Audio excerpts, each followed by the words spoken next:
आखिर कैसे मारे गए गुलफाम, ना समझे या फिर दबाव, पाकिस्तान के मंसूबों पर ऐसे फिरा पानी। नमस्कार, बहुत स्वागत है आपका न्यूज़ 18 का डिजिटल प्लेटफॉर्म आप देख रहे हैं। मैं हूं आपके साथ ऋतु सिंह। इस्लामाबाद में अमेरिका ईरान वार्ता विफल रही, जिससे पाकिस्तान की मध्यस्थता की उम्मीदों को बड़ा झटका लगा। हालांकि पहले से ही दोनों देशों में उत्साह की कमी थी।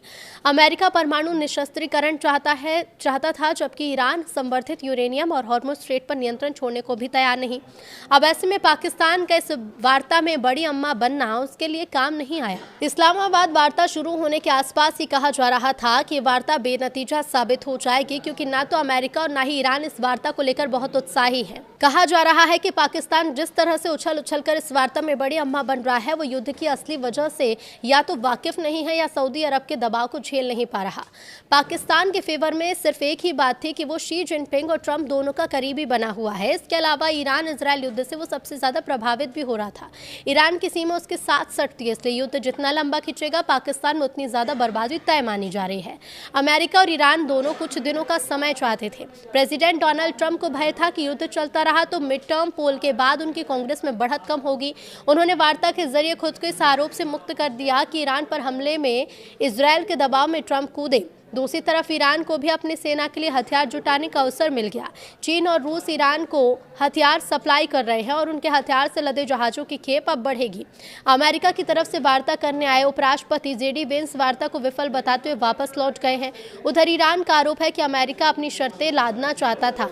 ईरान परमाणु निशस्त्रीकरण पर सहमत नहीं था, इसलिए उसने संवर्धित यूरेनियम को सौंपने से स्पष्ट इनकार कर दिया। इसके अलावा हॉर्मुज़ स्ट्रेट मध्य पर अपना नियंत्रण खत्म करने पर भी ईरान राजी नहीं हुआ। इस वार्ता के फेल होने से पाकिस्तान के प्रधानमंत्री शहबाज शरीफ और फील्ड मार्शल आसिम मुनीर के मंसूबों पर पानी फिर गया है। और अगर ये वार्ता सफल हो जाती है तो विश्व में उनकी प्रतिष्ठा बढ़नी तय थी। लेकिन अब ना वो 3 में रहे ना 13 में, और ये अलग बात है कि वो दम भर रहे हैं कि 2 हफ्ते बाद फिर बातचीत हो सकती है। दरअसल इस्लामाबाद वार्ता के विफल होने की आशंका पहले से ही थी, क्योंकि पाकिस्तान की मध्यस्थता कोई क्यों स्वीकार करता। ये वार्ता या तो संयुक्त राष्ट्र की मध्यस्थता में होती, रूस या चीन जैसे देशों में, तब भी कोई नतीजा निकलने की उम्मीद होती। यहाँ तक कि भारत में भी इस वार्ता का कोई ना कोई नतीजा निकलता जरूर, लेकिन पाकिस्तान का असर किस पर पड़ता और कैसे पड़ता, यही कारण था कि सभी विशेषज्ञों को इस वार्ता के सकारात्मक रहने की उम्मीद भी ना के बराबर थी।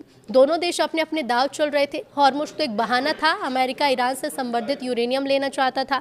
ईरान के पास 500 किलो संवर्धित यूरेनियम है और इसमें 6062 एटम बम बनाए जा सकते हैं। संवर्धित यूरेनियम अमेरिका को सौंपने का अर्थ था और ईरान द्वारा खुद को निर्वस्त्र कर देना, क्योंकि जिन देशों के पास परमाणु बम है उनको अपने पीछे लगा लेना आसान नहीं होता। यदि लीबिया के कर्नल गद्दाफी अपने एटम बम और यूरेनियम अमेरिका को ना देते तो 2011 में कर्नल गद्दाफी को अपदस्थ कर उन्हें फांसी पर चढ़ा देना आसान न होता। और इसी तरह यूक्रेन यदि 2001 समझौते के तहत अपने एटम बम रूस को ना सौंप देता तो आज जिस तरह यूक्रेन पर रूस मारधाड़ कर रहा है वो नहीं हो सकता था। यूक्रेन पर रूस का युद्ध पिछले 4 साल से ज़्यादा समय से चल रहा है।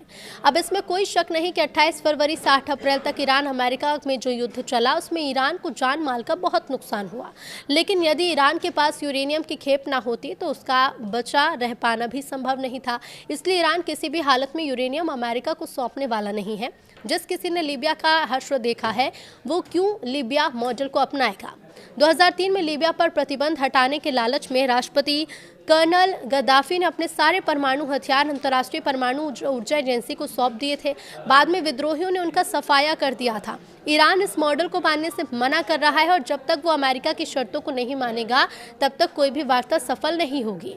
अमेरिका का असली निशाना तो ईरान के उन प्रयासों को भी रोक देना है जो उसे परमाणु शक्ति संपन्न देश बना सकती है।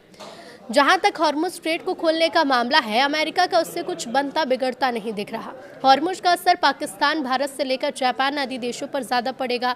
ये तो चीन भी ईरान से तेल लेता है, इसलिए उसके जहाज़ों के लिए आवाजाही खुली रहेगी। इसके अलावा यूएई, सऊदी अरब, ओमान और इराक का आयात निर्यात भी प्रभावित होगा। इसलिए एशियाई देश इस स्ट्रेट के बंद रहने से बहुत ज़्यादा प्रभावित होंगे। भारत ने ईरान अमेरिका युद्ध के बाबत निरपेक्ष रहने की नीति अपनाई है। रूस और चीन ऊपर से भले चुप हों पर अंदर खाने वो ईरान की मदद करेंगे। जापान और दक्षिण कोरिया तो इस मसले पर शीघ्र शांतिपूर्ण समाधान भी चाहते हैं। वैसे देश अमेरिका के सहयोगी देश हैं, पर तेल के मामले में पूरी तरह हॉर्मुज़ स्ट्रेट पर निर्भर है और इसलिए ये देश कूटनीतिक समाधान पर जोर दे रहे हैं। सच बात तो ये भी है कि आज खुलकर ना तो कोई देश ईरान का समर्थन कर रहा है, ना ही अमेरिका का। अमेरिका के साथ तो उसके सहयोगी नाटो देश भी नहीं है। सबकी मंशा इस मसले के कूटनीतिक समाधान की है। हालांकि नाटो देशों का हॉर्मुज स्ट्रेट से तेल का आवागमन तो प्रभावित नहीं हो रहा, लेकिन दक्षिण एशिया के साथ उसका अन्य वस्तु का आयात निर्यात बाधित जरूर है। अब इसलिए सभी देश इसके कूटनीतिक समाधान के प्रयास में लगे हुए हैं, लेकिन समाधान तलाशने के लिए पाकिस्तान ने जो हड़बड़ी दिखाई, उससे उसकी प्रतिष्ठा तो बढ़ी नहीं, उल्टे खिल्ली और उड़ी। दरअसल कोई दबाव नहीं है, ना अमेरिका पर, ना कोई असर है ईरान पर।